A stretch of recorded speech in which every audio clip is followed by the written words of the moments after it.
అదే RTV app వార్తల్ని క్షణాల్లో చదివే అవకాశం ఉంటుంది. ఒక న్యూస్ పేపర్, ఒక టెలివిజన్ ఛానల్ మీ చేతుల్లో ఎప్పుడూ ఉంటాయి.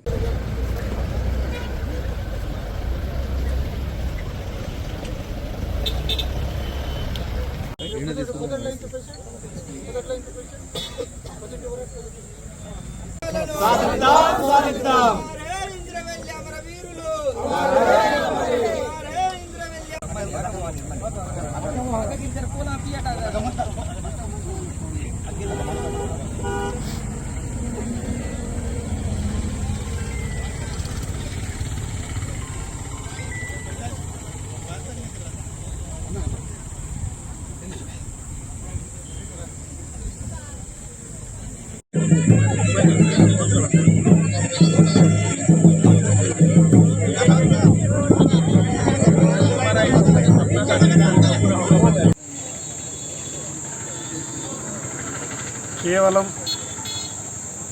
ఏప్రిల్ 20 తారీఖు నాడు వచ్చి శ్రద్ధాంజలి ఘటించి రాజకీయ మాటలు మాట్లాడి తర్వాత ఆదివాసీ గిరిజనులని పట్టించుకోకపోవడం ఈరోజు ఉన్నటువంటి ప్రభుత్వం కావచ్చు, గతంలో పాలించినటువంటి ప్రభుత్వాలు కావచ్చు, ఆ రకమైనటువంటి వైఖరి విడనాడి జరిగినటువంటి సంఘటన మీద